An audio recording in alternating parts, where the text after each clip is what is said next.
You're listening to BQN. Assimilate the audio.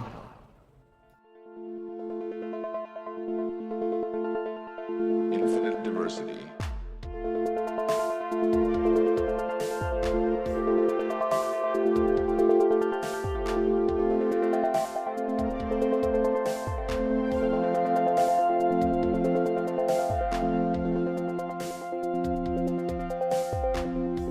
Live long and prosper, and welcome to Infinite Diversity, a Star Trek Universe podcast here on the BQN Podcast Collective. I'm your host for today, Chrissie, and joining me is my co-host, Thad. Thad, how are you doing today? I keep jumping to what seems to be familiar but also strange versions of the things I know. It's kind of weird. How about you? It is. It's that is very weird. I keep, I was trying to go to a different deck, and I ended up in this place with half-naked people and agonizers. They were right off screen, they were right out of view, but the half-naked people were definitely there, yeah. So with Captain Tuvix. Yeah. They did a nice job with the Mirror Universe stuff. We'll come back to that. Anyway, also joining us today is Donny Winter of Restitching the Tapestry and Growing Up with Godzilla. Donny, how are you doing today? Thanks for coming back to join us. I'm great. I'm jealous of this universe you were in. When you mentioned half-naked people, I was all in. Well, it's not always. No, I did just come from Tuvix's universe, and the food was dreadful. But was he half naked? Thankfully, no.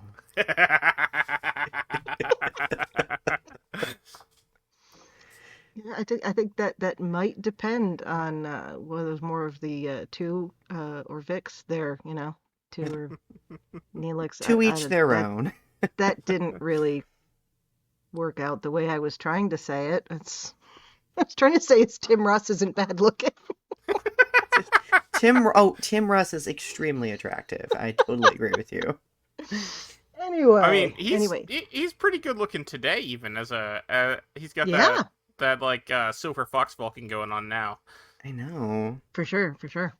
Yeah. Yes, Vulcan Talaxian cuisine. It's like, okay. I mean, at least you're basing it in Leola roots, so it's vegetarian already. So before we start with our topic for the day, we'd like to take a moment to thank our Patreon patrons who make this show possible, particularly our associate producers, Carl Wonders.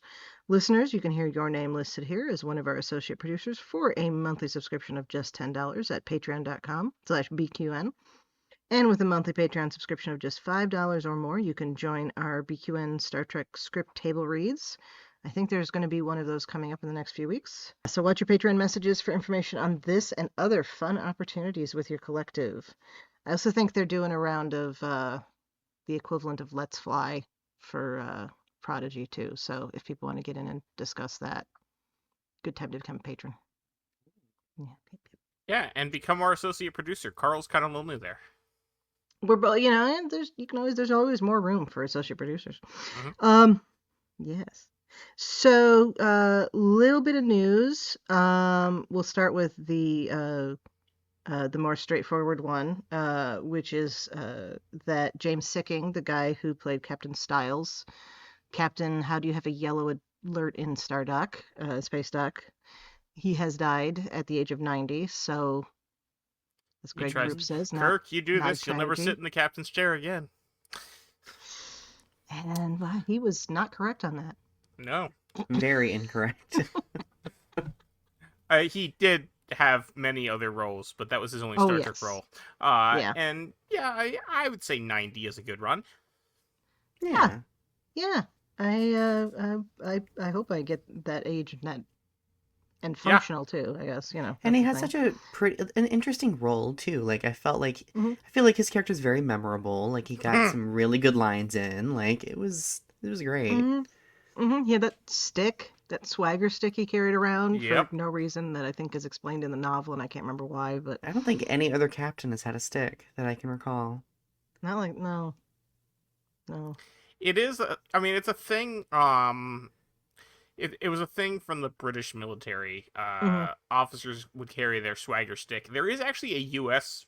version. Like, you can, as an American Army officer, you can carry a swagger stick. Although, from my understanding from talking to people who are, I know in the military, if you do, everyone will think you're a complete douchebag. Which is how Styles was being presented, so it was perfect.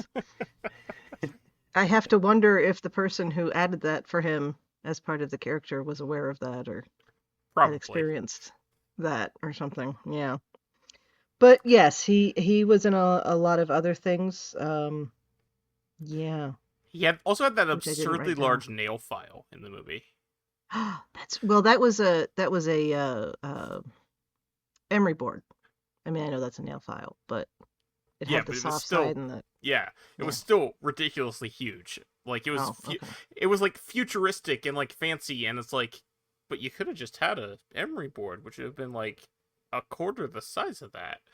I guess I didn't notice that it was a futuristic one. Okay, all right. Well, that's all right. Also, yeah.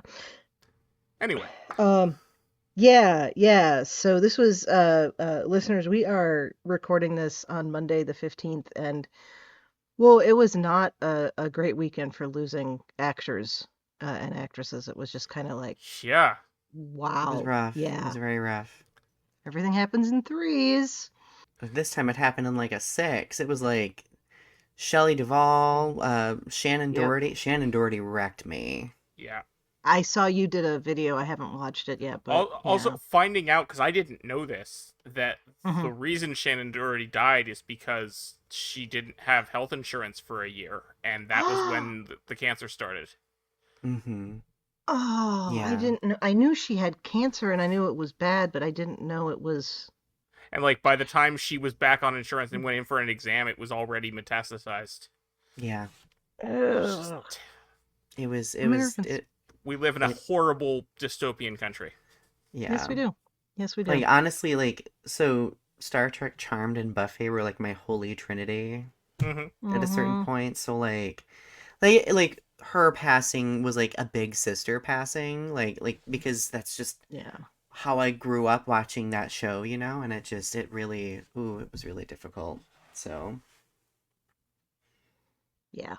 Yeah. I did not watch Charmed, and I was not a 90210 person. But somebody I was like aware of. yeah. Dr. Ruth, on the other hand, that one I was like, Yeah. Mhm. Although, I but mean, again, 94 or yeah, 96, you know? kind of like James Sicking, Dr. Ruth had a good run. Mm-hmm. For sure. And Richard Simmons, I did not realize how young he was. If you'd asked me how old he was, I would have thought he was in his late 80s. So anyway, so it has been an interesting weekend for such things, and we offer our condolences to Mr. Sicking's family, of course, and the rest of those who we lost this weekend, who aren't Star Trek related, but still, important. Mhm. So the other news, which I did second because it is rife for speculation, is that there is going to be a Comic-Con panel with Alex Kurtzman and Russell Davies, both in person on, what was to it, like celebrate Sci-Fi Turnover Day? Intergalactic Friendship Day, which is a thing they just Yes. made up for this. It's not a Well, thing perfect. that existed before now. Okay. So yeah, Yeah. Star Trek and Doctor Who are having a panel together at San Diego Comic-Con. I know there's some people that are saying it's just going to be a thing where they talk about stuff and promote stuff. I cannot possibly, personally, I cannot imagine that they would do a panel of Alex Kurtzman and Russell T. Davies together at San Diego Comic-Con, where all the big announcements for things come from, if they're not going to announce a crossover. And I don't mean another comic series, because we already had that. Yeah. I mean something on screen. Yeah. That would be wild. Yes. Mhm. My guess is that it would be probably an episode of Doctor Who in which they visit Strange New Worlds. Ooh. That would be the easiest to integrate, in. Yeah. And it would be easier if it were a Doctor Who episode than a Star Trek episode, I think. Yeah, that's what I mean. So didn't Anson Mount make a statement saying that like the next season of Star Trek Strange New Worlds would be kind of like setting the bar even higher from the prior season? He did. So that kind of lends me to wonder, could we have a crossover in the next season potentially? It's possible. Or maybe he was referring to this crossover but couldn't say that it's not actually in the season of Strange New Worlds. Or he could be talking about something else entirely, and there's something else crazy happening. Well, remember we were debating last season whether it was going to be a musical or a Western, so maybe now we're going to have a Western musical. Ooh. I'm on I board. don't know how I feel about a Western. I don't know. But what about a Western musical? Okay, a Western musical I can get behind. Like, I love Western musicals. No, Also, one of my favorite episodes of Western. Enterprise is North Star, which is a I Western love episode North of Star. Enterprise. So but I don't think Anson Mount would describe a Western episode as crazy, because that's just he did that for 6 years. He did that, for 6 years on Hell on Wheels, and Pike already rides a horse. I mean, that's not a big reach. No, I don't think that would be something he'd describe as crazy. I do have to say again, and I've said it a gazillion times, if we're going to have anything set in 19th century America, it needs to be the show that Let That Be Your Last Battlefield was supposed to originally be, which is portrait in black and white with the black people holding the white people as slaves that they wouldn't do the script for because they didn't think anybody in the South would air it. Anyway, They were probably right. They were probably right, but now's the time, right? Mm-hmm. And even apparently, maybe not quite as much as it was, but not less. Yeah, I think the big question here, I think, would be, is it easier for Paramount to get licensing from BBC and Disney, or for BBC and Disney to get licensing from Paramount? I think it's easier for BBC and Disney to get licensing from Paramount. That's my thought. That is one thing which is driving me nuts, because I tweeted about this. I quoted the tweet from Doctor Who saying they were doing this, and I got a bunch of replies because somebody screenshotted my tweet and then put it on Facebook, and it got traction there too. But I got a bunch of replies in both places from people saying, no, it's not possible, they're owned by different companies. It's like, that's not, like, they're not mortal enemies. Like, I'm not sure what you're trying to... Like, okay, if Farscape was able to take Warner Brothers cartoons and use that, I mean... Do you not understand how licensing works? Like, yes, they are owned by different companies, but that doesn't mean they can't do a crossover. Especially in the streaming era, where it's not like they're not, well, they are rivals, they're not direct rivals in the sense that if you are watching Paramount, you will never watch Disney. I would venture to say that the majority of people who watch Star Trek on Paramount Plus also watch Star Wars on Disney Plus. Just a thought. Doctor Who? And Doctor Who, right? Probably some of the Marvel stuff. Yeah. Yeah. So I don't know. I think it would easily, whichever service it's on, it would promote the other service. Yeah. It's possible they'll do something little on both. That'd be awesome. Yeah. Oh. To promote the other one. But whichever one does it, it will generate buzz and bring people to subscribe to both of their services. And it's not, that's not an insurmountable thing. Yes, Doctor Who is owned by BBC. It is not owned by Disney. Disney just has the broadcast rights outside of the UK. That's a completely different thing. Disney does not own the character of the Doctor. Well, yeah, I know you guys understand that, but I've been fighting with people online. Well, then, by all means, explain that in as minute detail as needed for people to understand it. I think, given that Paramount is an American company, I mean, I know it's an international company, but I think Paramount Global is the name of the company. Right. Okay. But so for dealing with, I think Disney would be involved in some way, Oh yeah, even yeah, though they're for not sure. owners. So yeah. But the I was saying BBC owns the intellectual property to Doctor Who. Yeah. Paramount owns the intellectual property to Star Trek. It is For now. completely plausible that one or both will license to the other for the purposes of this specific thing. It happens. It's the sort of thing that happens all the time in the entertainment business. Look at Sony's Spider-Man movies.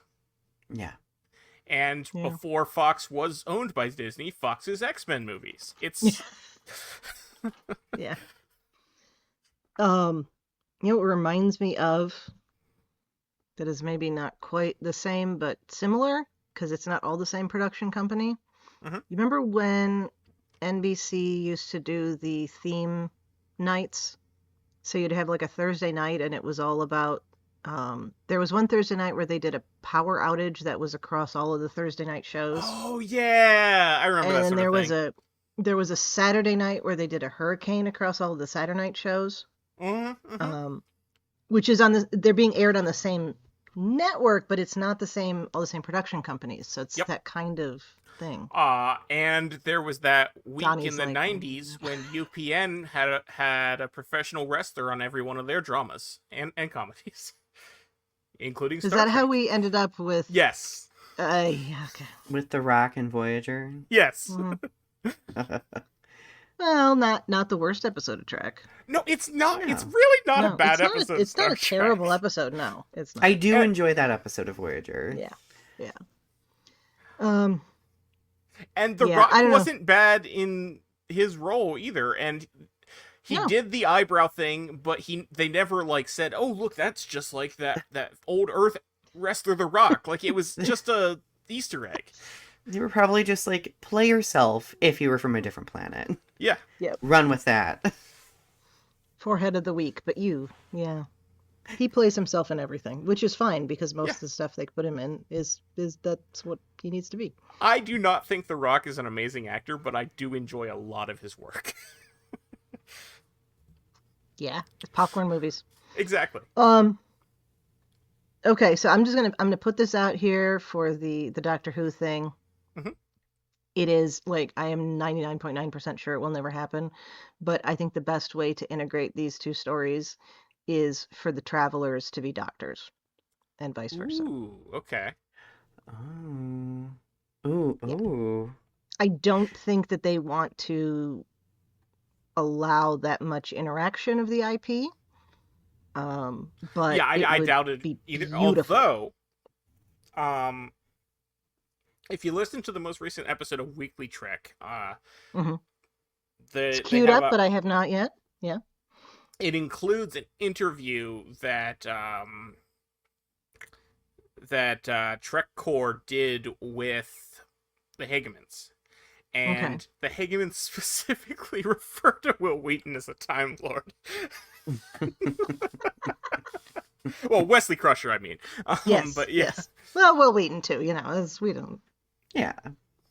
I'll give him that. I don't think that was a secret, like in any way a hint at what's happening. But it's an amusing coincidence.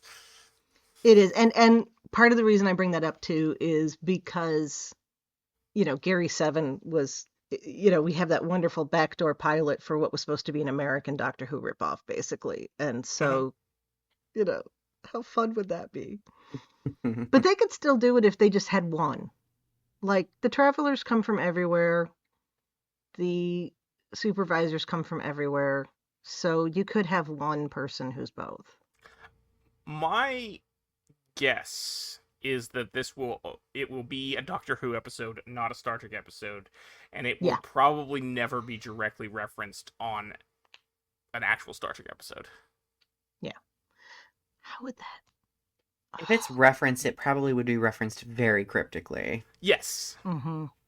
Sort of like how in Lower Decks made a brief aside to the crossover Strange New Worlds when they just say that Pike thing we're not supposed to talk about. And Or even when we get hints at Discovery periodically, like it's very like subtle, The covert. mycelial network. Oh no, you're not supposed to know about that. Yes. Exactly.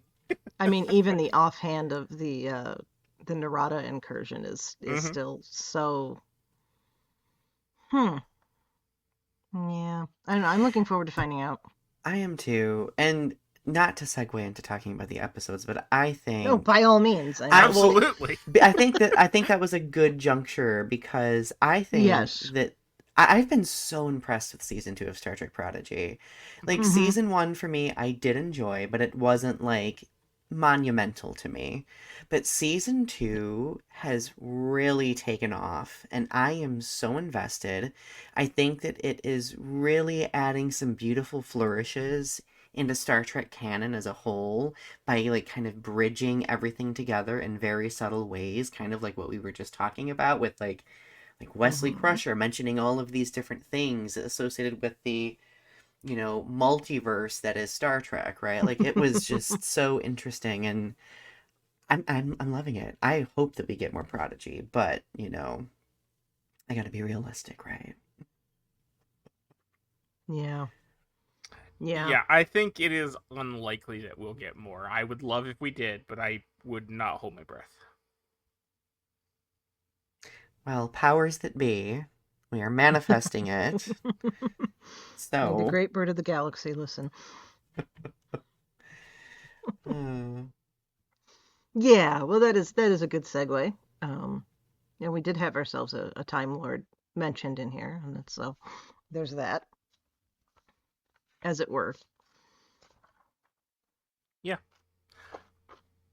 Anyway, So, we'll find out at San Diego Comic-Con. It will be big news that breaks the internet, no matter what it is. And yes, I will be very annoyed if it is just a comic book or an announcement of some commercials or something. I'll be annoyed about that. I didn't even think about that. A new season of very short treks featuring the Doctor. Okay. Short treks would be okay. Very short treks we never need to see again. No, we don't. Done with those. Yes. Nope. Yeah. Nope. Well, there was one that was good. Now I can't remember. I remember thinking there was one that wasn't terrible.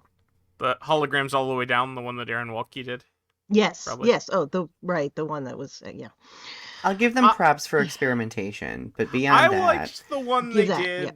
Yeah. The last one they did. That was the thing where they were singing where they had Jonathan Frakes and George Takei singing a cheesy song. I like that one.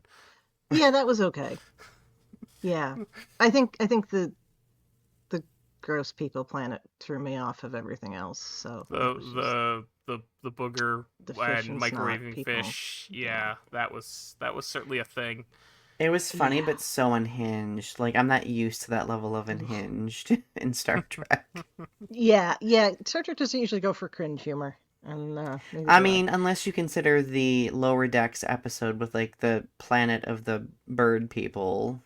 I love that episode. I do love that episode, but when I first watched it, I was like, this is chaos. That is cringe humor. Yeah. It's chaos. And I'm not a huge fan of that episode. I mean, it's okay, but... It's grown on me, anyway, but it's not my favorite. There's lots of things I would rather watch it than. Right. Maybe not the highest bar, but anyway, so talking about bird people, there was a bird person who was on the Protostar with Chakotay, and that brings us to the episode we're talking about here. See, we'll bring it back around. So we are starting, we're going to do episodes 11 through 14 today, starting with Last Flight of the Protostar, Part 1. And we find out that Chakotay has spent a decade on this planet called Isida, fishing and scraping the scales or the stuff off the scales of the fish and eating it with those weird fruits that he knocks off of the trees. And it was very very ASMR montage. It was very Luke Skywalker and Less Jedi. Yes. Yeah, I agree. Angry old man. Can we talk about how attractive Chakotay is with a beard, though? Like, because I was watching it, and I was just like, Zaddy Chakotay? Like, has this been what I've been waiting for since Voyager? He looks great with the beard, but also, in coming up though in Cracked Mirror, those arms. Yeah. I mean, there's things you can do with animation. I don't know. I haven't Those seen Robert arms. Beltran lately, but I'm pretty sure he's not kept up like that. He has not. No. Yeah. Yeah. So yay for that. Well, let me tell you, Zaddy Chakotay, I would travel to any reality, a mirror universe, name it. Computer, delete Janeway. Yeah.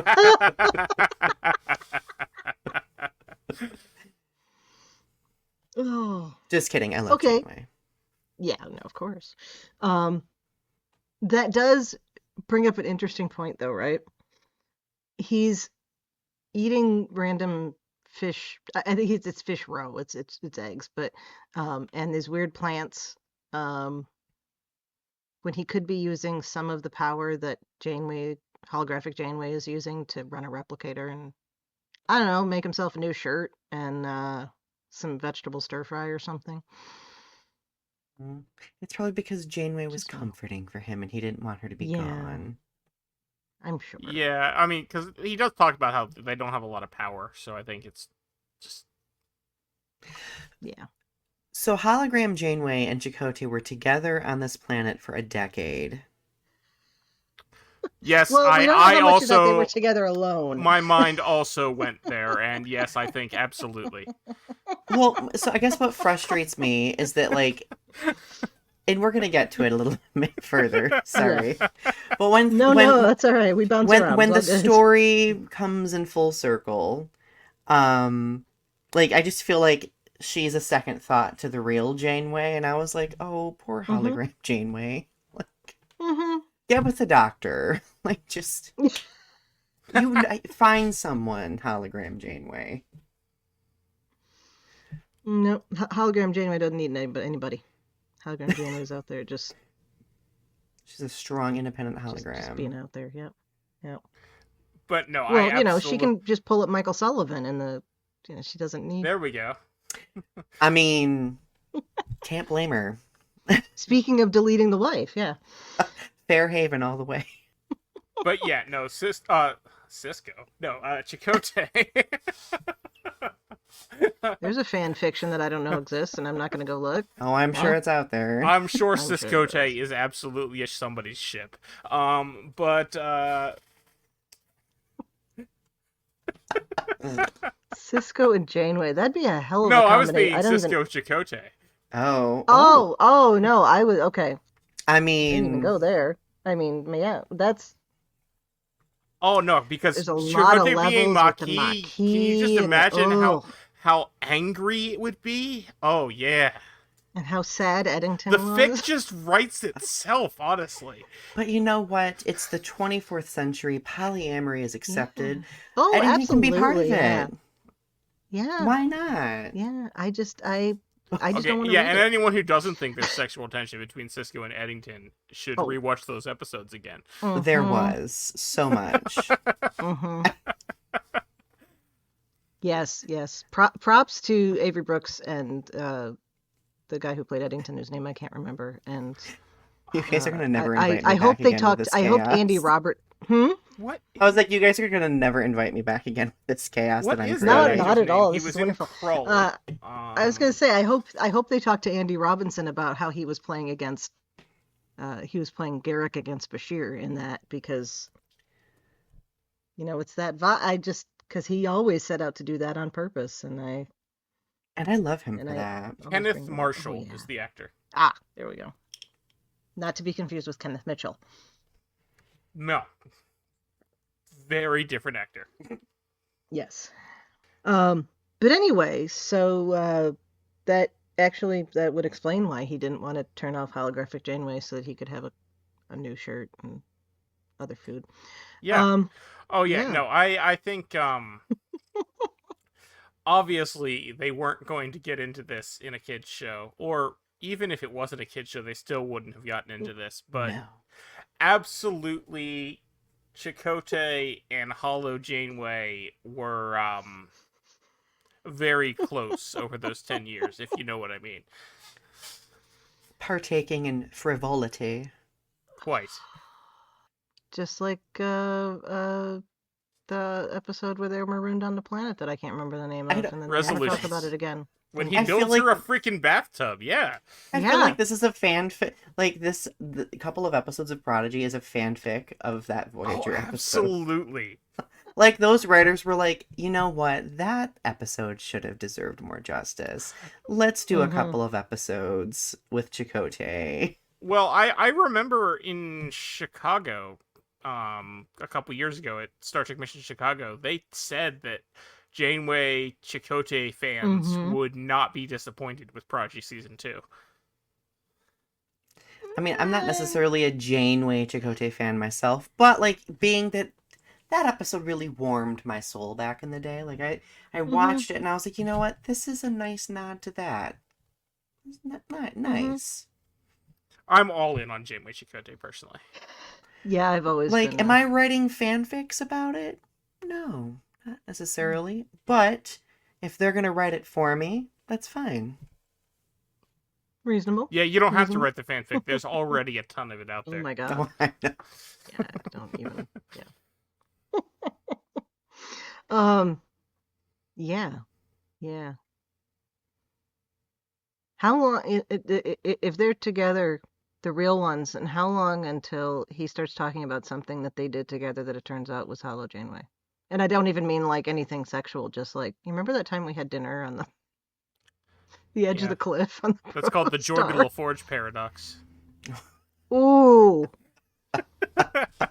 Oh. Good one. Not Leah Brahms. Yeah. Good one. So, the kids show up. He recognizes some of them as the Galactic call Raiders. Galactic. I don't know why I can't remember that. I was about to call them traveling mercenaries, which I guess is kind of the same thing, but not really. He recognized some of them, which I think is pretty fun. He wants to leave him out in the ion storm. He's peak Luke Skywalker in that moment, I think. Well, Just like, I mean, get off my lawn. he It's my hasn't ship. talked to another person other than Hollow Janeway in 10 years. He's pretty grouchy and hermity at this point. We don't know how long Adrik's been dead. I I'd imagine say- it's been. I'd say it's been a you couple know, years. There was most no flesh of- left on those bones. No, there wasn't. But he was in the middle of an electrical storm too, so Yeah, fair. I don't know. I don't know if that makes a difference, but I mean it's been a while. I think Yeah. more than half of that time. Mhm. But yeah. Yeah, so maybe that's it. Maybe he's just grumpy. And then when he does let them on, he has a hat for the entire purpose of doing an Indiana Jones impersonation. Which Why I did not? not object to, No. No, mind you. no. Speaking of other Like, I even have in my notes, where did that hat come from? Because he only ever wears it to cover his face so he can ignore the kids, like Indiana Jones does in Temple of Doom. yeah. Yeah, that was a lack of continuity. He should have been wearing it when he was fishing or something. Right. Maybe. Then it would have had. But then we would have been like, why does he have a hat? Why doesn't he have the hat later? And because we're Star Trek fans, so we're gonna ask these questions.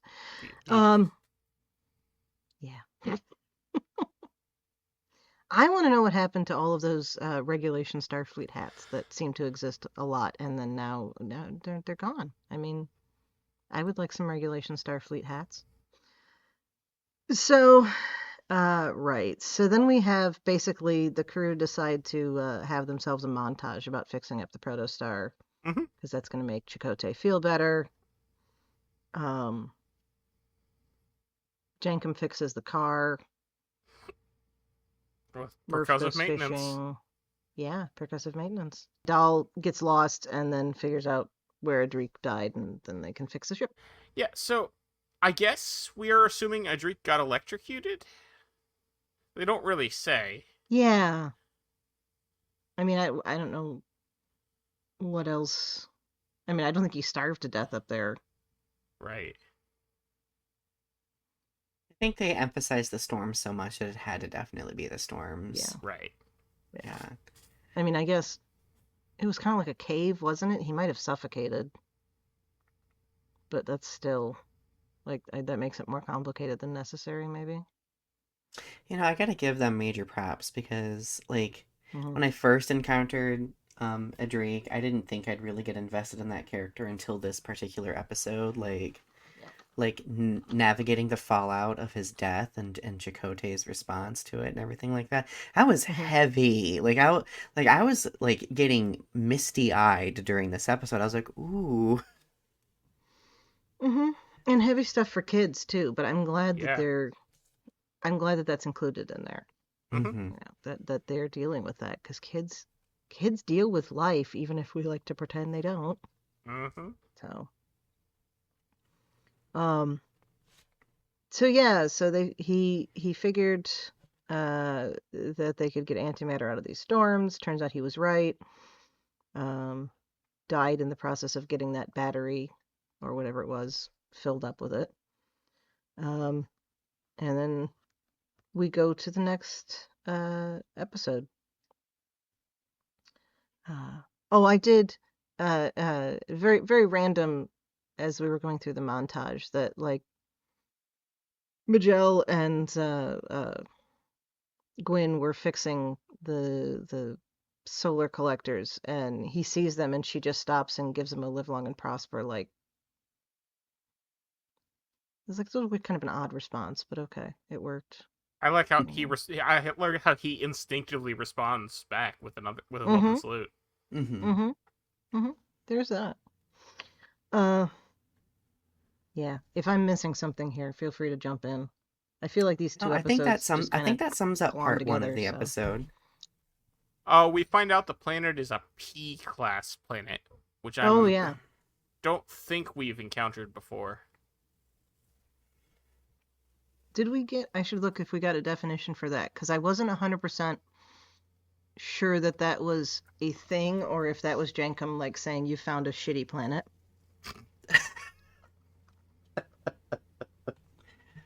Fair. I don't remember hearing like P-class anywhere. He calls it the P-class nightmare. Yeah. Yes. We get... Memory Alpha does say that Breen is a P-class planet. Oh. Okay. But that comes from Star Trek star charts rather than something actually ever said on screen. So, yeah, P-class planet does exist. It's not a very nice planet, apparently, just like this one. So then we get into part 2, and we start with Voyager recovering from the loom. And both of these have that overarching thing of this was supposed to be the part 2 of season 2 opener. Oh, yeah, for sure. So there's re-explaining of stuff. Mm-hmm. Yeah, you can definitely tell but it works. they did it that way. Because, yes, if it had originally aired on Paramount, we would have gotten the first half last year and would be getting the second half this year. Yeah.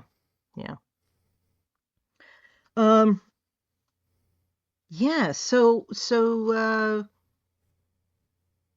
what do you guys think about bringing Beverly Crusher into this via It makes sense. the Doctor? I like that. I loved it. I mean, any opportunity to see Beverly, I'm always up for. But I think, being that the whole conversation that Janeway had with her centered around, like, Wesley Crusher's reappearance and, trying to figure out that, like, it felt nice to have Beverly kind of discuss, like, motherhood with Janeway and, like, discuss how important Wesley is to her, because, I mean, she even mentions in the conversation that she has not seen Wesley in years, but still cares about him and everything like that. And I think that went far in developing Beverly, in the sense that, like, she is kind of a grieving mother, grieving the loss of a child. Yeah. And yeah, it makes perfect sense that they would include her, because, I mean, Wesley shows up, of course. Beverly Crusher is going to be Janeway's only real frame of reference for him. And since he wasn't in Picard season 3, it makes sense for her to be here. I think now that we know how big a role Wesley has in Prodigy Season 2, I think that explains why he's not in Picard Season 3, because we know that they try to keep the shows a little separate. Yeah. I thought it was really cool just to see those two iconic characters interact for the first time. I mean, yes. Because you never really... And then, like, Janeway asking about Picard and everything like that, and Beverly being like, oh... oh... I don't know. Here's a piece of information about him that's publicly available. But I like how Starfleet Medical knew where to find her. Yeah.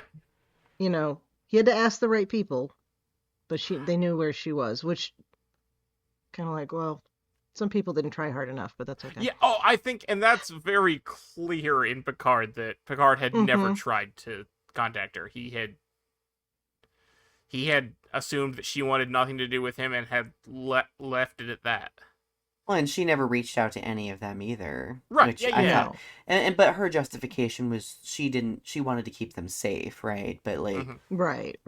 I was actually thinking, because I understand why he didn't.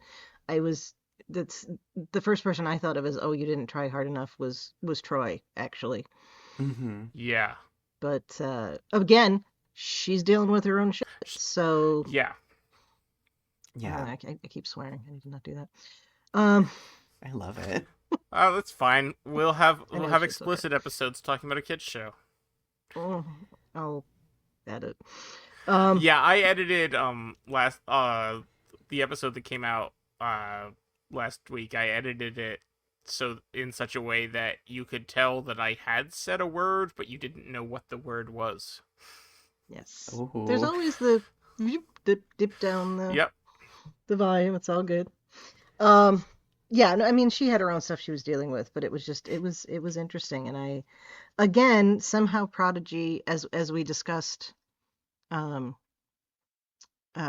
plug your ears for a moment, as we discussed at the end, after everything's done, it kind of does lead one into watching Picard for some reason. So, which is weird, I guess that's not a right? spoiler. Yeah. Yeah. I didn't hear it regardless, so you're good. Okay, well, that's all right. Like, it does seem weird that Prodigy is referencing Picard when obviously Prodigy's target audience should probably not be watching Picard. Yeah. But, yeah. Yeah.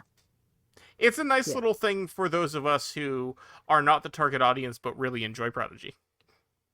Yeah. And again, you know, as we've said, and as you were saying, because you got to watch before I did, or I didn't have a chance to watch it as quickly as you did, about how this is a lot less of let's introduce kids to Trek and more of here's some Star Trek that kids can, you know, maybe connect with better than other Trek that is equally safe for kids to watch. That was an awkward sentence, but you get what I mean. Yeah, this show continues to feel more to me like the show that Star Trek fans will show to their kids than the show that kids will discover and get into Star Trek. Yeah. Right. So we get the little bit from Voyager, and then we learn about warp power for kids. Here's how matter and antimatter work. Here's how we need deuterium. I do love that they don't shy on the technobabble. I love it. I think it's good that they keep it in. It's not like adults know what they're saying half the time anyway. I mean, the technobabble can be completely obscure. Most people are just rolling with the words. Agreed. It's the use of many multisyllabic words that you don't usually see in a kid show that I love.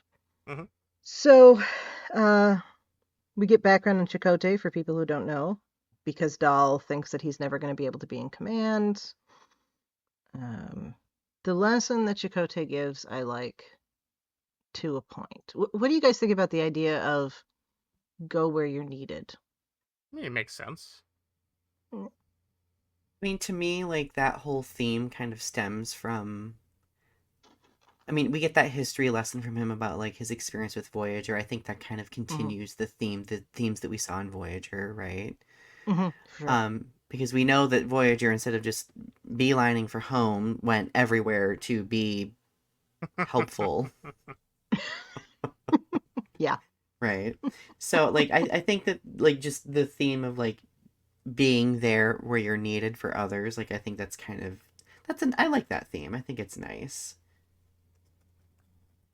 Yeah. It's not a bad one.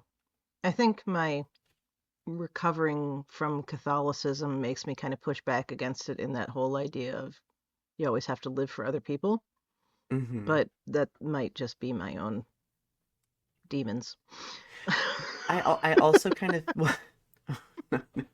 I also think I think that's one of Chakotay's positives but also negatives. And I think that as much as I love Voyager is one of my favorite Star Trek series, I think Voyager really squanders Chakotay the last few seasons. Because one of Chakotay's defining qualities is that he was so selfless that it was often at his own expense, and he would often get into trouble for it. Case in point here in Prodigy, this situation where he probably could do more to get himself off this planet, but he's thinking he's keeping everybody safe. So he willfully kind of martyrs himself to the situation. Whereas I think he's kind of realizing in his conversation with Dahl, especially, that like, oh, it's important to be there for others instead of just being a hermit on a planet for 10 years. I don't know if that made sense. No, that makes sense. perfect sense.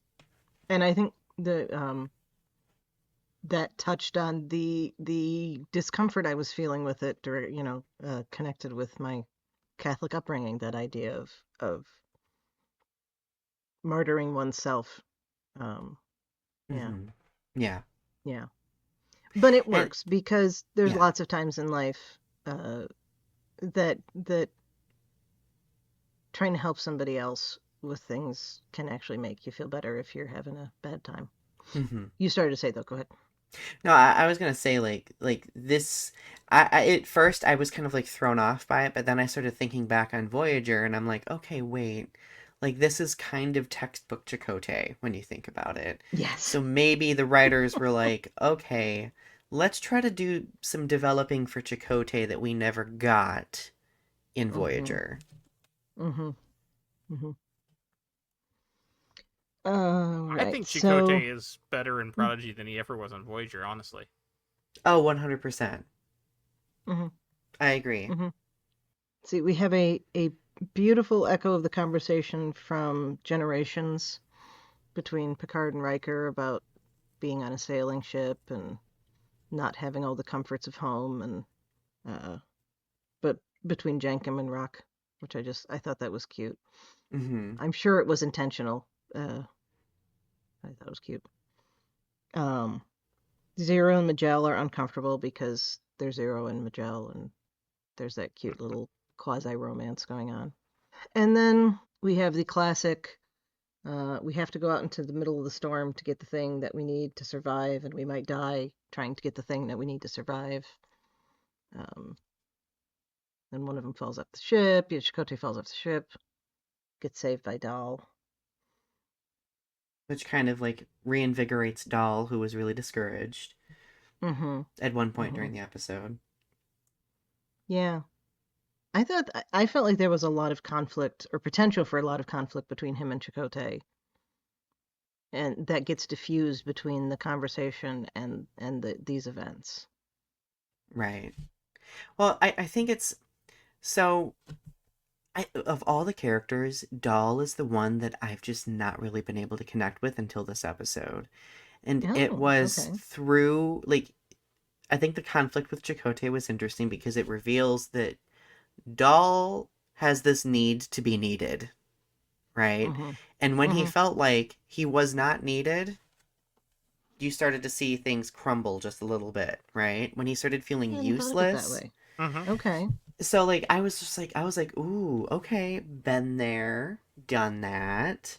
Where are they going with this? So then like kind of doll proving that he is useful. Like, I thought I was like, okay, there's a little bit of resolution here. Like, I feel like doll is a little bit more three-dimensional now as Okay. opposed to before. Yeah, I can see Yeah, that. for sure. Yeah. Um.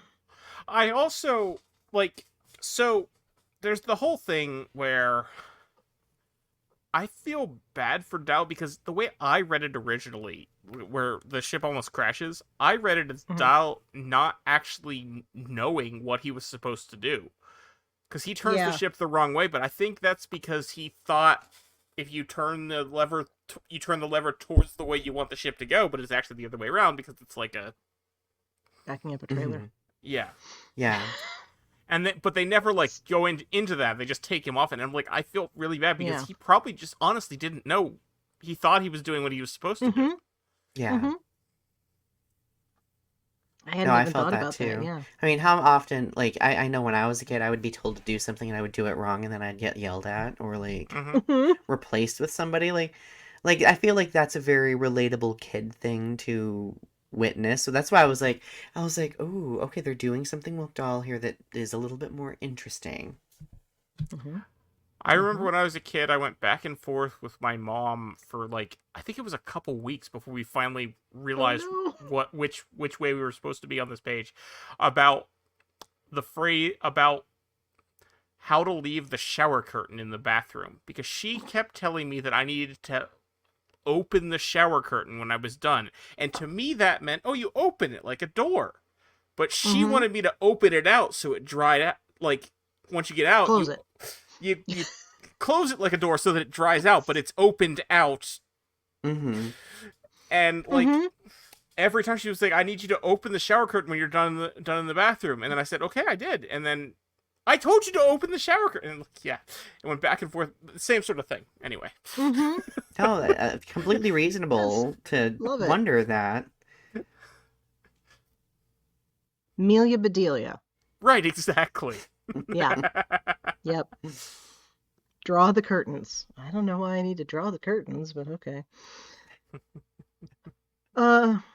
Yeah, so they have this these few harrowing moments and apparently they all learn how to drive a sailing ship and then they pick up the deuterium they need, but they're 3,000 light years away? Right? A Is that what they sizable said? distance from 3,000? Voyager. Yeah. Which again, that brings us back to the whole Voyager was 75,000 light years away, and sometimes that's very far, and sometimes it's not, and there was a whole thing. Mm-hmm. Yeah. But it's a MacGuffin for the plot, so they have to rebuild Yes. the Protostar drive, and for that they need this element called bosonite, which I looked up just to make sure because I'm not a chemist and it's not a real thing. And they go find it on a planet with a bunch of tribbles, which brings us to the next episode, a tribble called Quest. So can I be honest? Go for it. I'm hoping that maybe you both can help me warm up to this episode, but when I watched this episode compared to the other surrounding episodes, I was like, what is happening right now? Like it to me it does very much seem like a filler episode. Oh yeah, it absolutely is. Mm-hmm. This for people who complained about filler episodes constantly on Twitter. This actually is a filler episode. They do get something that advances the plot, but not really. It's only there so that they can have this filler episode. So Yeah. to begin with what I do like the kind of expanded context we get on tribbles. Like, I think that was very interesting, especially in conjunction with, like, the Klingons, etc. I thought that Rock got some really good moments in this episode. I feel like Rock has been kind of like this underutilized character, but we got some more, instances with her. Does she use her, she, her pronouns? I cannot remember. I think so. As far as I know. And if memory serves, Zero is non-binary, correct? That's correct. Yep. Being a Medusan, okay. But no, like I I kind of just found the episode to be just a lot of mayhem. Like, it was entertaining, and it like giant tribbles, like that was entertaining. But ultimately I was just kind of like, okay, let's move on to the next episode. That's how I felt when I watched it. Feel free to eviscerate me. No, not at No. all. I've Just My big complaint with this episode is that tribbles do not translate to this animation style very well. No. yes, Yeah. I'll agree with that. Yeah. Because they look spiky. I Like, I know it's hair, but they look spiky. Well, I mean, we did establish that these ones are a little bit off, so maybe they are spiky. Maybe it's very spiky hair, like a... Porcupine tribbles. Thank you. That was the animal I was trying to bring to the front of my head. Hey. And I meant to look up the scientific name, or looked up to see where it came from. And forgot to do that while I was making the notes. The scientific name for tribbles, Triballustes ventricosus, right? Ventricosus, yes. Interesting. Yeah. But also, they were also given the scientific name Polygreminus grex. We also learned that Rock studied tribbles. Right? Yeah, we get more from... there's that brief mention because she's given the talk about how she figured out how to stop tribbles from breeding or something like that Yes. in the first episode. Yeah.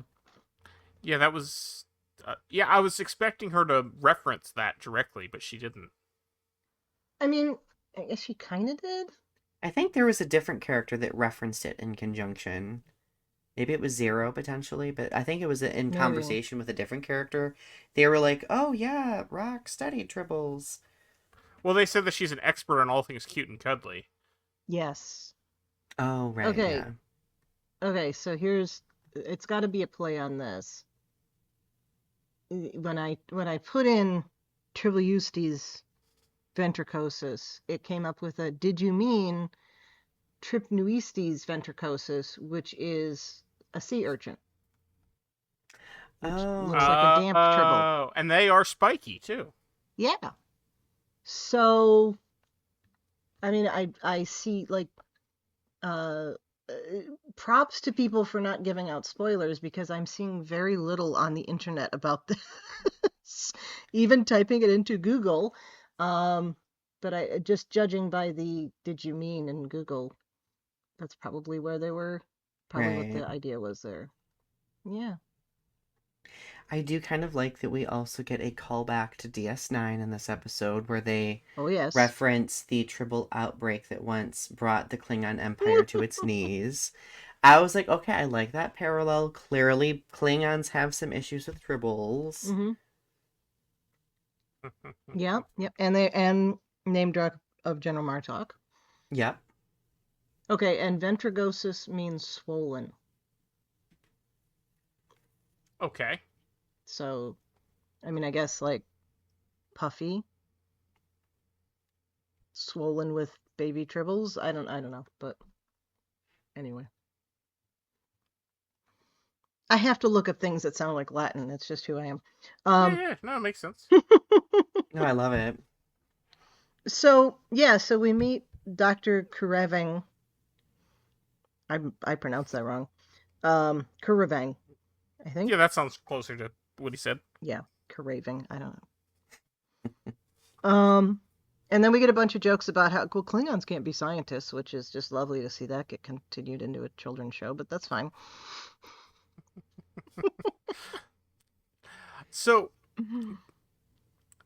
the Protostar doesn't have power for the protocore, so they can't do proto-warp, but they do have power for everything else. Why is Chakotay still wearing his tattered uniform in this episode?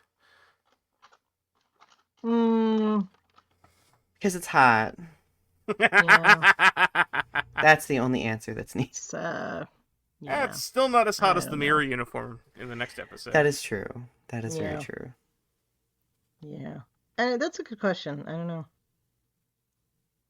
continuity of drawing, and they didn't feel like putting him back in the other one yet. Something. That's probably the reason. Let's be honest. Yeah. Yeah. So Zero gets run over by the supergiant Tribble. Wait a second. Wasn't there a supergiant Tribble in the Tribble episode of the animated series? Yes. Okay. Okay. So That was also a genetic experiment on Tribbles. Yeah. They were trying to keep them from breeding, and they successfully made them stop breeding, but they just kept getting bigger and bigger instead. Mm-hmm. Mm-hmm. So okay, so there's a callback there that I didn't pick up on right away. So yeah, our Klingon scientist is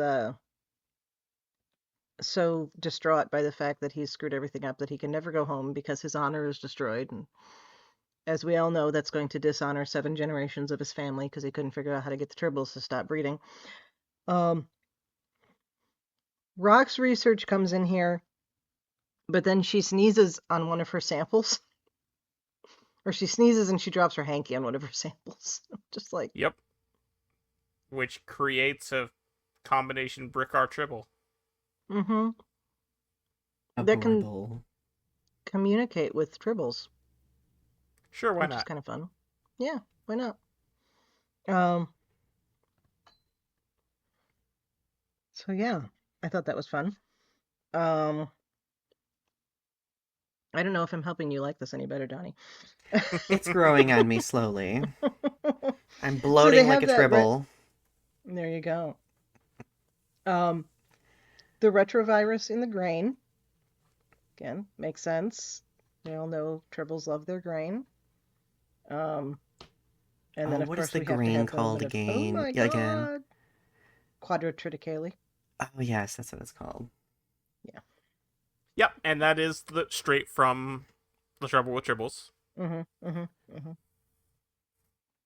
As opposed to Quintotriticale as it was in the animated series episode.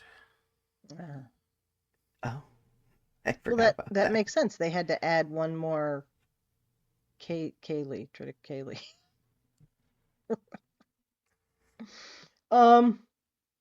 Yeah. So we have that wonderful scene where they're all getting, run down by the Tribbles and this, we're about to be destroyed, and then Bribble talks to them and tells them to go away. And they collect the bosonite they need. And then parents can flop over to Paramount Plus and show their kids Trouble with Tribbles, which actually I think is a nice little thing there. And I think maybe part of the purpose of this episode. Maybe. Yeah. I didn't think of that. That's a good idea. If they were doing better with the merchandising, I would have said that was it. But they're not.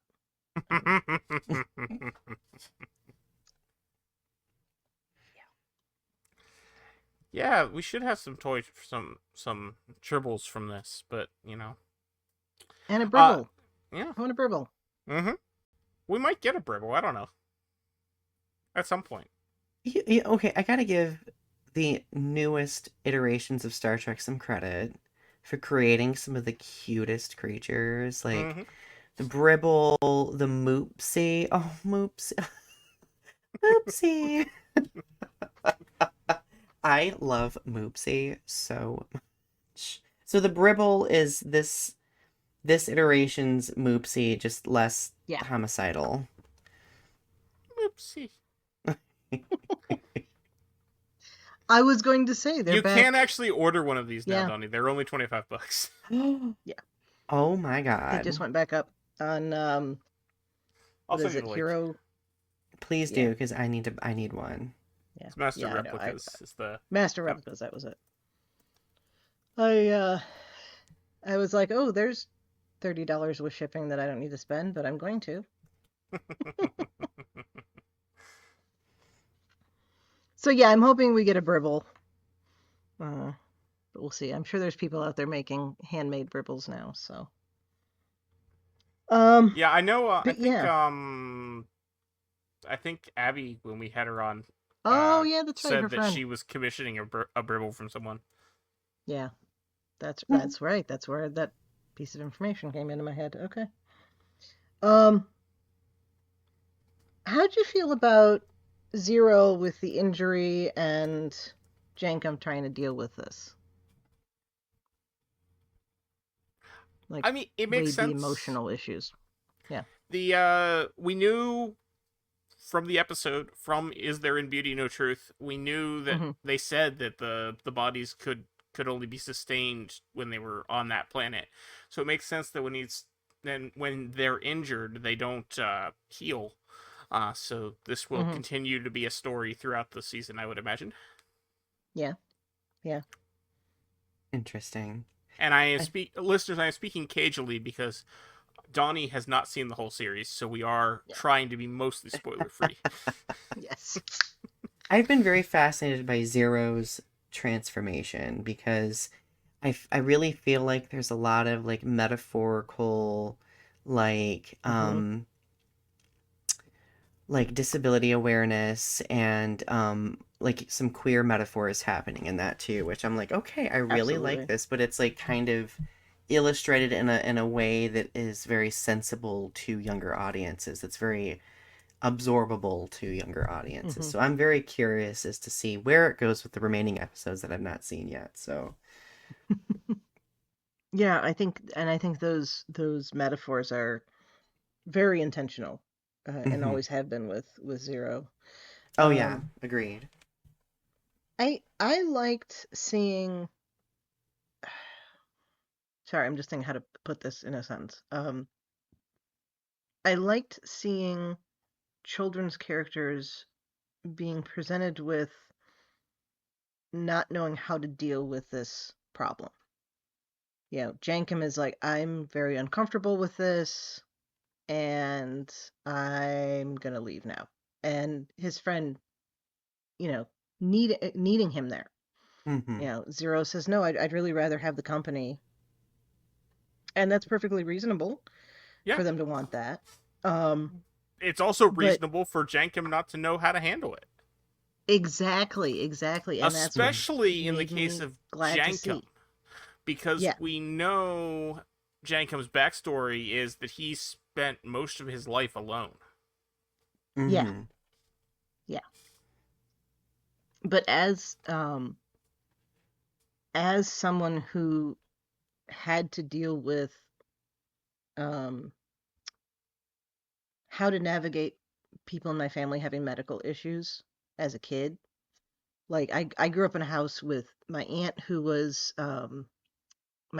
sick. Um she had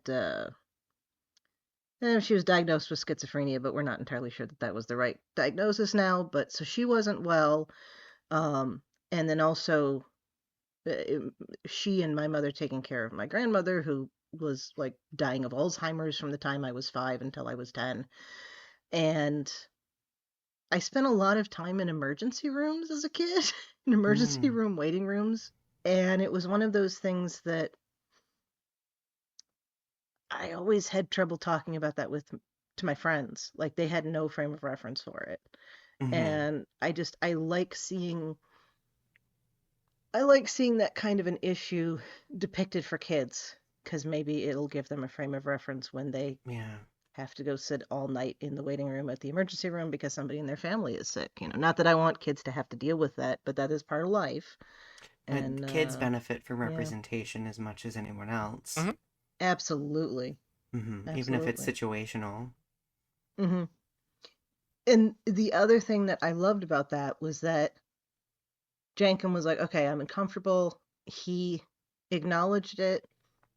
Zero was very accepting of the fact that he was uncomfortable, and then it allowed Jankum to make the jump of how can I help? Mhm. Getting back to that, I guess that theme of helping other people. But I loved how he immediately went into like, I'll just build things, which is who he is. So Mhm. Yeah. yeah. And then the protostar's fixed. Woo! Which was the whole point of the episode. Yes. It kind of gets. I like, liked. Oh, then we got the stuff, and then it's fixed. It's good. I liked that the transport enhancing pylons, because those were straight out of TNG. I liked that. Mm-hmm. Mhm. Mm-hmm.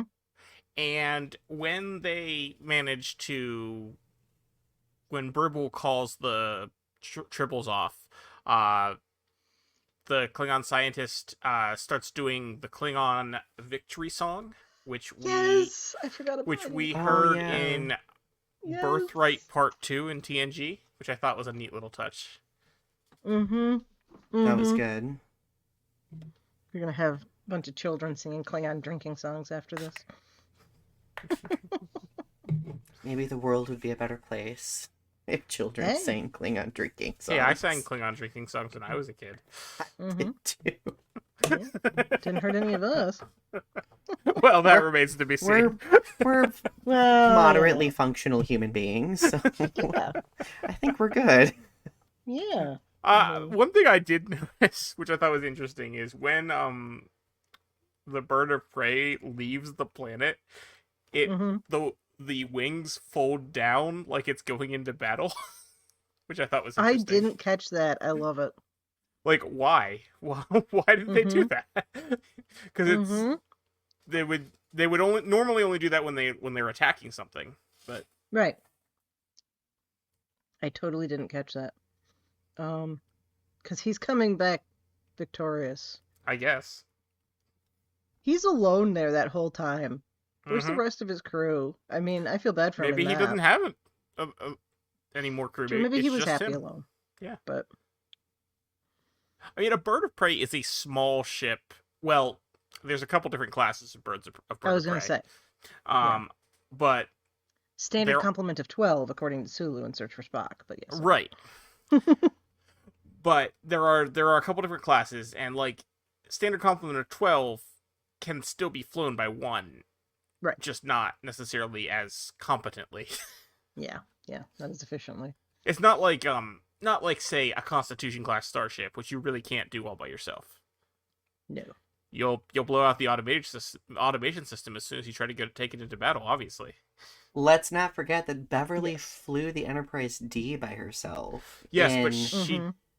in that one episode from season 4. But Remember she me? did convince Picard that there was something wrong by pointing out that they were the only two people on the ship, and the ship needed True. more than two people.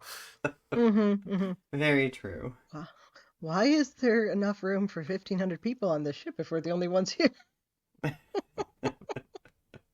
For evacuations. It's... Like... Such a good episode. Oh, that episode, yeah. Yeah, so they get the Protostar drive reinitialized, which ends up screwing up everything, which brings us to the next episode. Cracked Mirror. I don't know why I said it that way. I was I don't know why I said wondering. that. I was like, Cracked Mirror. This episode is Cracked Mirror. Shattered meets Parallels. Yes, absolutely. Yes. Yeah. In fact, I like Chakotay says, I encountered something like this Yes. before. I'm like, yes, you did. It's not good. It's actually one of the So best last Chakotay episode, episodes I bet. in Voyager.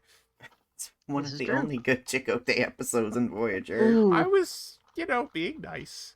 I wasn't. I'm very blunt. I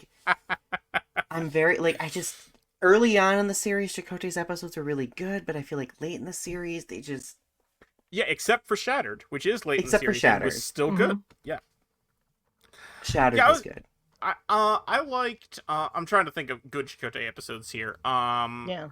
I like the one where everybody's falling asleep and he has to fight aliens in his dreams. I like that one. Oh, That's a good one. yes. Waking Yeah. moments. Yes, that Yeah. was a good one. And the one with the people that had left the Borg. I can't remember. Yes. Collective. Season 4. Yeah, It was season 3 because it was before they had actually met the Borg. right. Yeah. Was that was- before or after Ponfart B'Elanna? It was Because the just end of after. that is the first time we see. Yes. Okay, that's what I thought.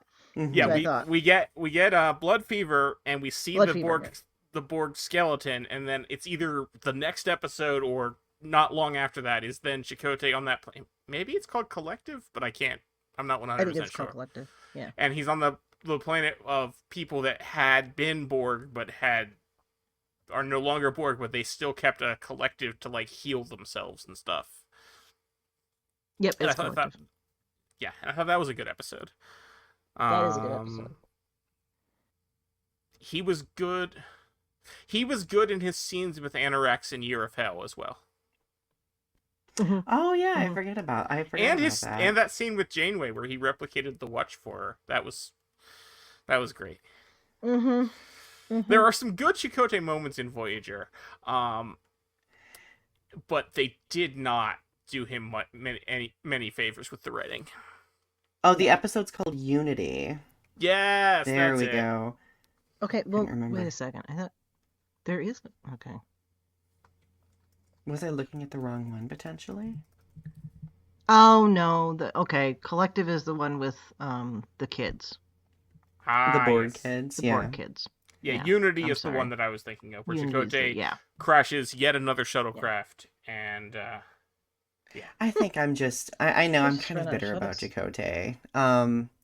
I just season 7 really upset me with Chakotay Mm-hmm. of Voyager. well, so I think everything Prodigy about is yeah. Prodigy's repairing that wound. And, well, everything with Chakotay and 7 of 9 I dislike. Yeah. Yeah. Yeah. That's just.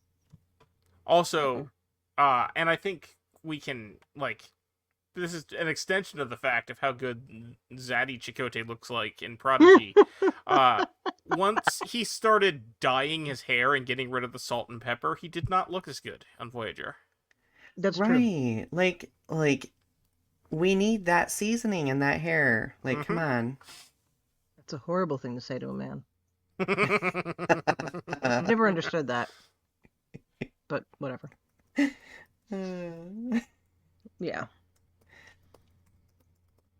So, what it made me think of was Shattered Mirror, which was the DS9, one of the DS9 Mirror episodes. Just the title Connections, you know. And then you said Shattered, and then I had to double check myself because I was wondering if I had made something up in my head, but I had not. So I don't yeah, think this is the mirror universe. I think it is a mirror universe because one of them is. yeah. I don't think it's the same mirror universe as we get in DS9. Is it the same mirror universe that we get in Discovery? Well, it could be. I was always under It's the not. impression that those were all the same mirror universe. Yeah, okay, so They're supposed yeah, to be, but they're supposed they're to not. be. But in Discovery, the symbol of the Earth is actually is a mirror image, whereas on TOS and here in Prodigy, the symbol of the Earth was not a mirror image. But yes, they are supposed to be. Wow, never caught that. I did not catch that either. Go you, and you're attentive to detail. But the thing that really like makes me think this is not the same mirror universe but yes, Discovery, TOS, and DS9 are all supposed to be the same mirror universe. I don't think it's the same mirror universe in Prodigy because this would have been after the Klingon Cardassian alliance had defeated the Terrans. Yeah. But was there anything left of them? And To be able maybe to there build a was, ship? and that's where the comics actually have there's a comic series where they decided okay. to make it so that like basically the Terran Empire had collapsed back to a couple systems around Earth, and that's how they managed to do the TNG mirror universe there. But that's just in the comics. That's not like actual. Right. Like, I just canon. feel like everything that we see from DS9 would make it so that we wouldn't have a Voyager with Mirror Janeway and Mirror Chakotay in that universe. I mean, yeah. Yeah. I thought this was interesting. I mean, I think many of us have griped about not getting any sort of mirror variants of TNG or Voyager, and we finally got something. And to me, it very much kind of echoes. Do you remember the season 4 episode of Voyager, Living Witness, where the doctor has to, like, confirm Love for that this? episode. Oh, it's such a great episode. One of the best Doctor episodes. Like, that was kind of like mirror universe-y with, like, him needing to prove correct that kind of evil. Yep. Yeah. So, like, I thought it was really cool to see, like, this kind of this sultry Janeway who was also homicidal. And also clearly banging Chakotay. Absolutely. Oh yeah. Like, that is the ship that we've wanted from the beginning. Janeway's mirror and Homicidal. mirror Janeway and mirror Chakotay's arms. That's the ship we wanted. The writers in that room were like, they're gonna eat this up. That's true. The fans are That is gonna true. eat this up. They've been waiting for 25 years for this. Yeah. I don't know. The mirror universe thing, like, are there multiple mirror universes? Are there only one? Is it? I suppose if we subscribe to multiverse there's theory, there are multiverse, infinite mirror universes. Mm-hmm. So because they go through several different realities, and if we look at Yeah, they do. parallels, how many realities there were there, I think this is just a different mirror universe from the one from DS9, just based on what we see. Right. But I love this episode. It's I Yes, it's really great. enjoy the all the different timelines. It reminds me of, it also reminds me a bit of Face the Strange in Discovery, which was Yeah. also not going through different timelines, except that one part where it was a different timeline, but that's okay. And yeah, I love when we get weird, tiny shenanigans like this. I loved the Voyager episode Shattered, and it's very much like that. It's very much like, and we've got traces of parallels, which I know Chrissie doesn't like because of the whole Riker Borg thing, but My favorite timey-wimey episode of Voyager is a Kespisode, a before and after. I love that one Episode? too. Love it. I Yes, call them that's a good one. Kespisodes because they're so few and far between. Such And a good I love episode. it. Yes. I would, Mhm. yes, I would say that it in much the same way that Shattered is one of the only good Chakotay episodes. Before and After is one of the only good Kes episodes. It's true. Unfortunately, true. Unfortunately, yeah. Yeah. And of course, not that the Voyager crew's doing much time traveling, but my favorite episode of Voyager is Blink of an Eye, which is also a bit of a timey-wimey episode. That's a really good episode, too. Mm-hmm. I think I might need to do a binge of Voyager soon. It's gonna happen. Do it. Yes. So we got some absolutely. other realities, too. Rock We and never Zero. see Captain Tuvix, though. I know. Oh, okay, so I was kind of annoyed by that. Like, I was like, don't tease us with Tuvix and not show Tuvix. Would they have to pay the writer in that case? Oh, Do they No. have to pay just to mention? I mean, They I'm don't. not sure. There's, I don't remember the details, but it was with it already came up with Picard with Bruce Maddox, and there's certain rules that they don't actually have to. Okay, so that puts that explanation out the window. No, it was more that they didn't want to get into that. Yeah, mean, really. that's Let's fair. explain that. Also, You think warp drive was complicated? No. Can you imagine kids going and watching Tuvix? Yes. Like, that, ooh. I don't Hey, know. I kids. remember watching it when I was a kid, so I can't say Same. anything. Yeah. hey Same. kids, So that's what I'm you like know to how say. much you like Janeway? You want to watch her order someone to their death? I still ride or die with Janeway. I do. Now, No pun intended. that would be an interesting thing to look at in terms of a survey or a study. Opinions of how Tuvix was handled according to age group when you first see it. Ah. If you first encounter it younger, are you more So I would say likely to actually think when she I was did a the right kid thing? and or I vice first versa? saw it, Yeah, when I was a kid and I first saw it, I didn't question Janeway. I'm just like, oh, Janeway. Yeah. Janeway knows what's right. Janeway's. Yeah. She's got I me. hadn't. Yeah, but as an adult, I do question Janeway. Yeah. When As I was do a many of teenager, us, I but, questioned yeah. Janeway. Now that I'm older, I see Janeway's logic. Although I also kind of wrangle with the morals of like, ooh, living being, you know.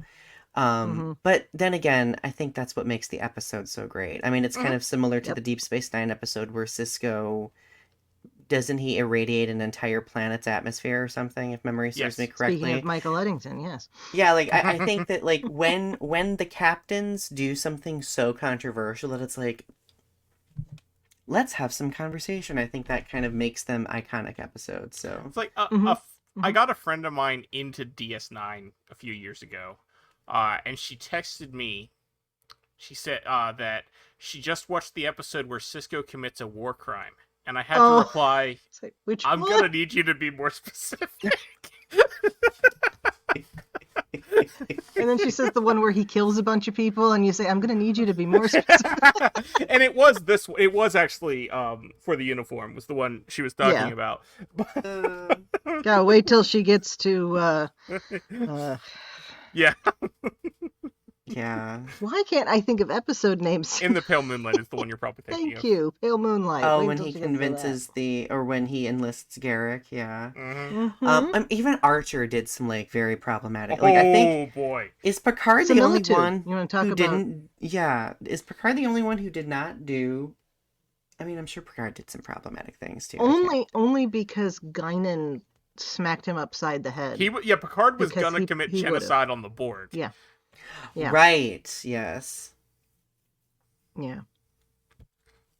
I'm trying to think. And then you have Kirk, who strongly believed that any society that wasn't developing the way he wanted it to needed to be changed. Oh, that's cowboy diplomacy. It was a different time. You could do you could introduce diseases to planets that asked you to help kill half of them if they wanted that by sleeping with one of the members of their species. It's fine. Yeah. So yes, I think all of our favorites are problematic. Yes. Yeah. Could be worse though. Yeah. Oh well. Anybody. So somebody I who's a don't know. sociologist do that study for me.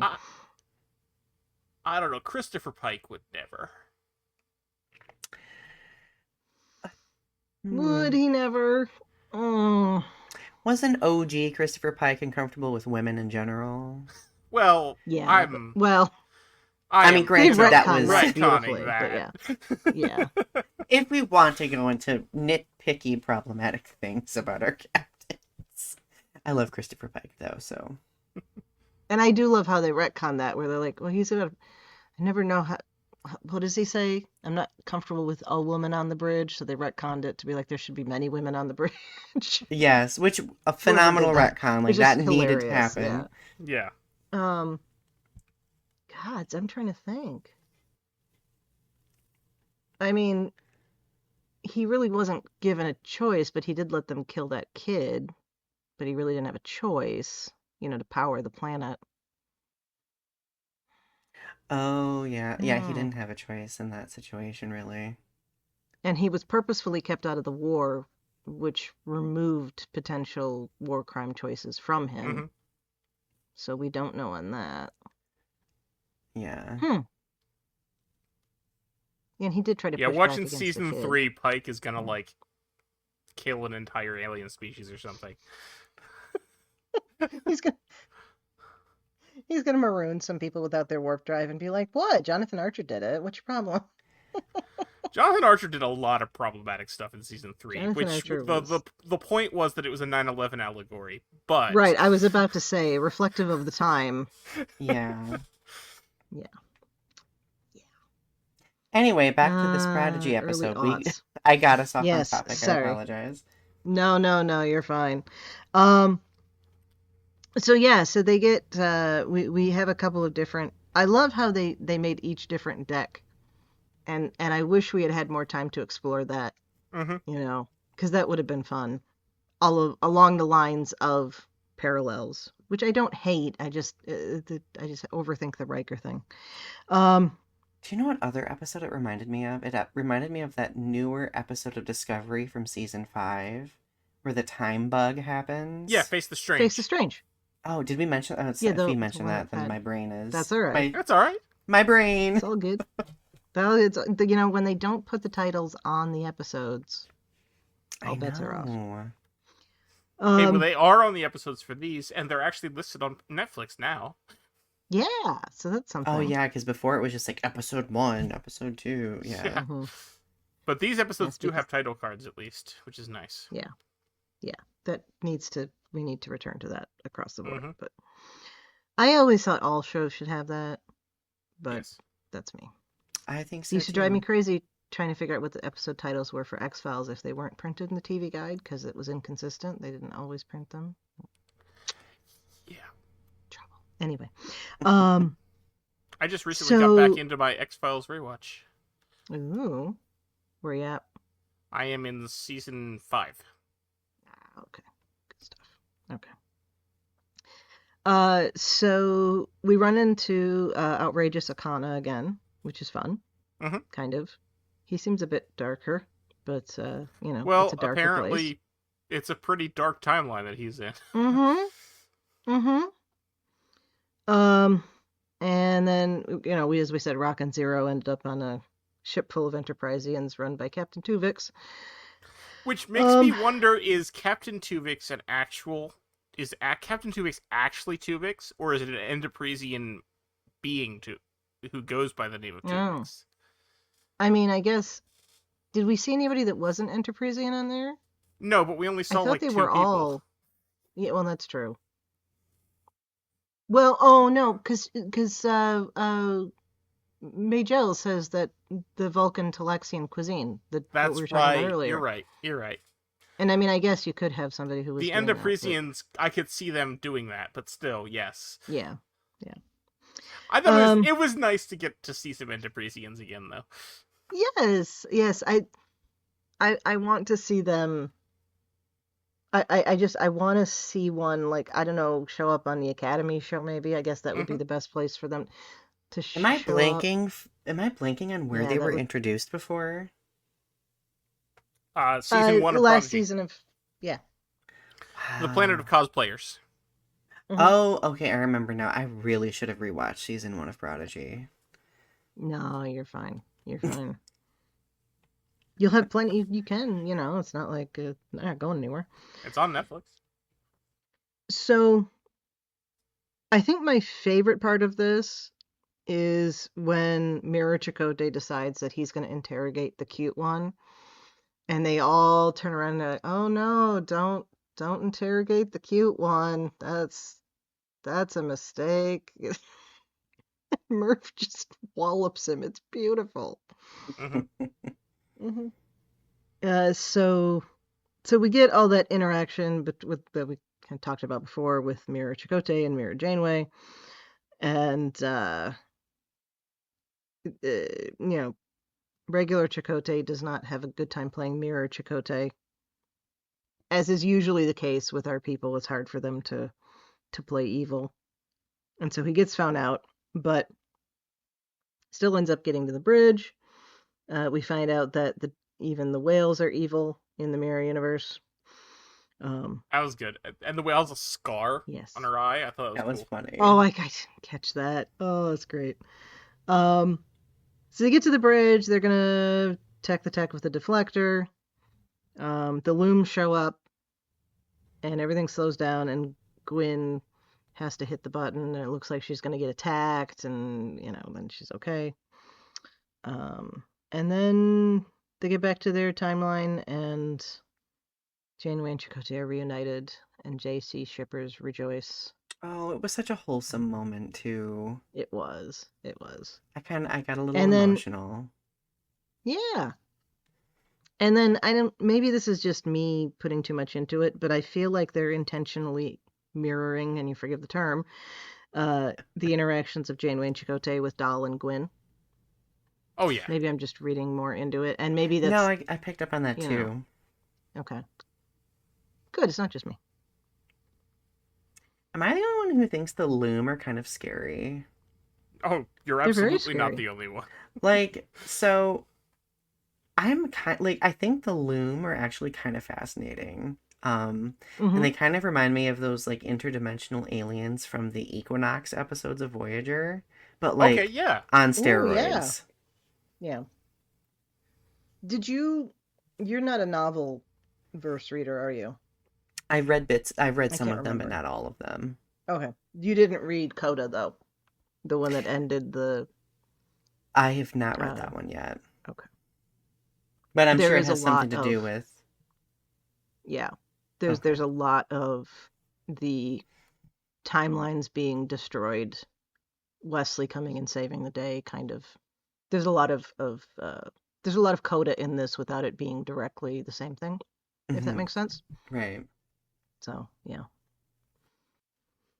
Interesting. So, yeah, so that's 11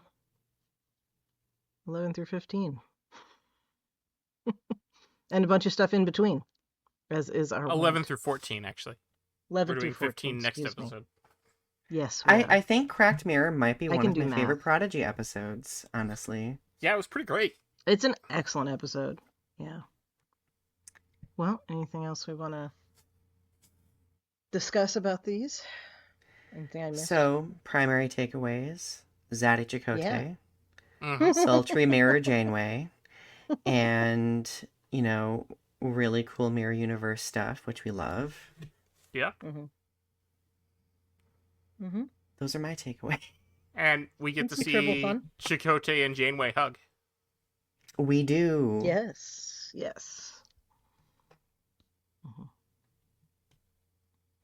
Finally. They hugged in other places, I feel like. I think they Yeah, probably but did. like, I think they this did, is but, the like, this is this their is first different. time in a while, is what I was getting at. Yeah. That's true. But it's been 10 years for him. What has it been? 2? For her? Yeah, it's been a bit. I don't remember exactly Yeah. how long. Yeah. And I suppose it would have Oh. been too much to ask for them to, start making out. In this show, probably yes. I wonder if the writers were like, okay, especially during the Mirror Universe episodes where they like, how sultry do we make them? Like, what is the range? Like, that's Mhm. acceptable. We talked about this in Put her in a bath with an like earlier Antimano Kira. episode, but my favorite, honestly, one of my favorite memes that came out of this was Jeremiah, the captain's couch, tweeted a screenshot of Mirror Janeway and Chakotay with the caption, "Their safe word is Akuchi Moya." Forgot about that.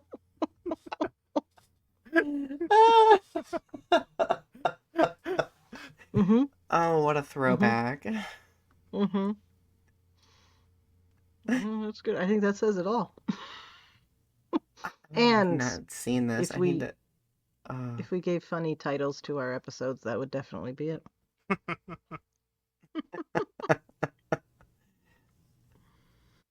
Well, I can't think of anything else to say.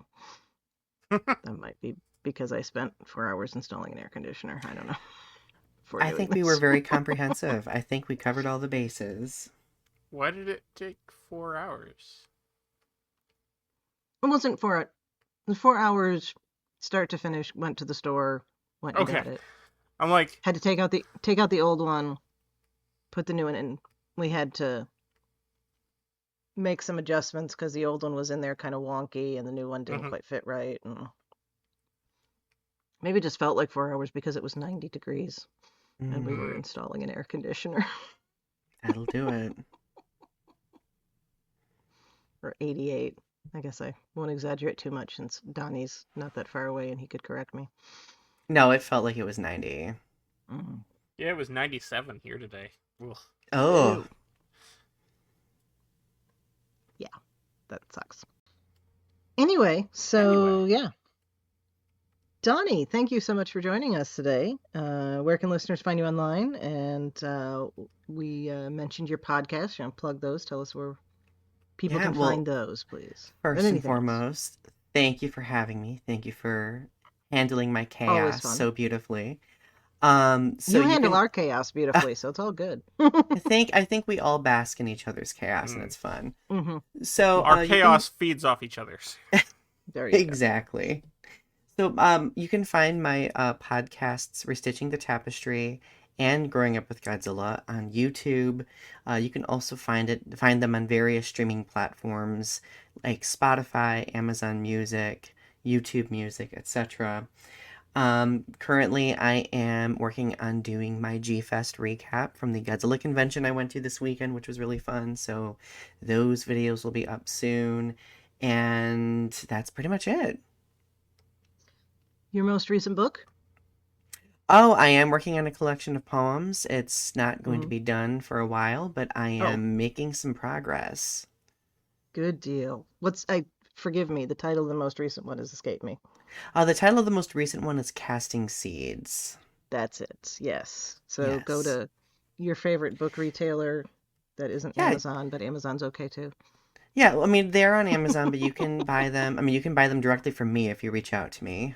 Or you could get them through That's the Leopard best Print way. Books. A couple different options other than Amazon for sure. Yeah.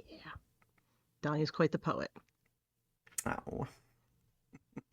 All right. And he even knows it. He does.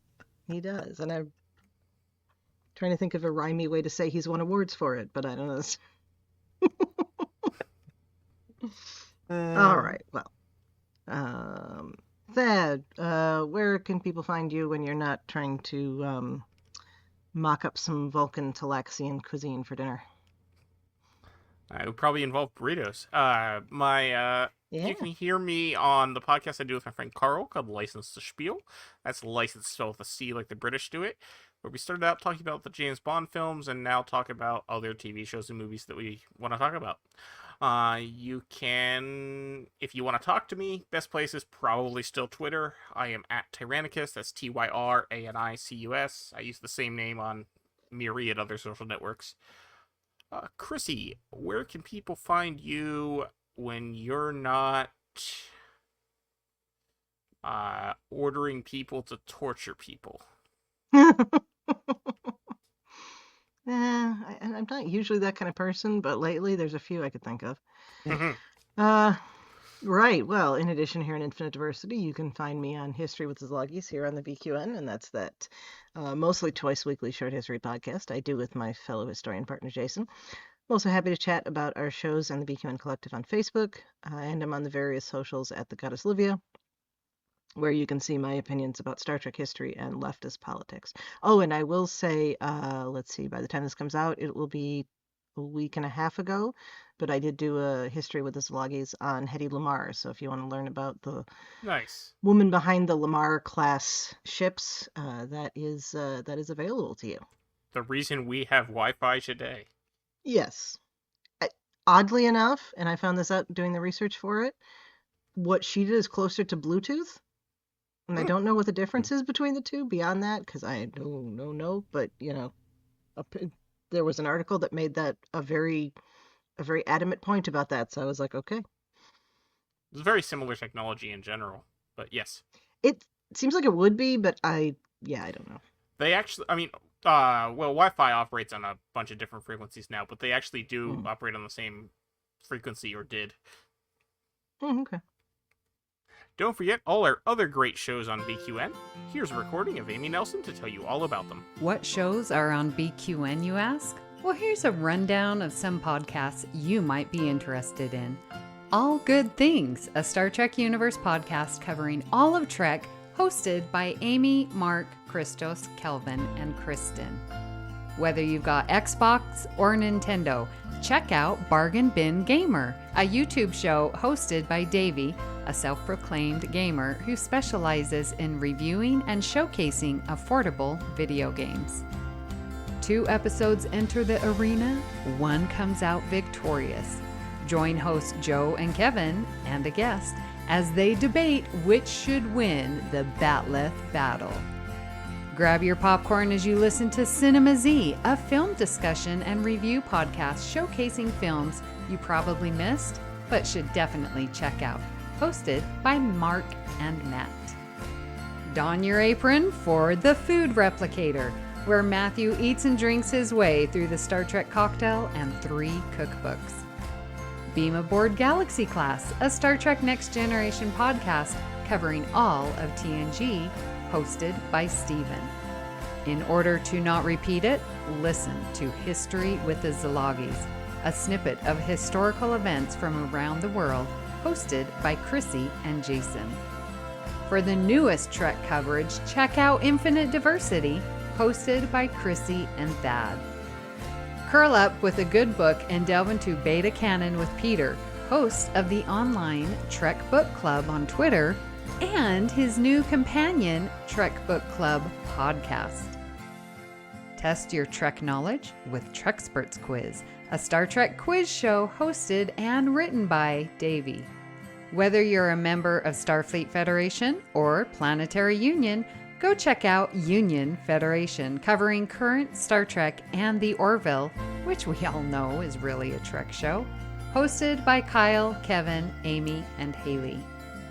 Head over to YouTube and watch The View Screen live on Sundays, your Trek-inspired talk show hosted by Kelvin and Amy, with Season 2 starting in September for a 10-week run.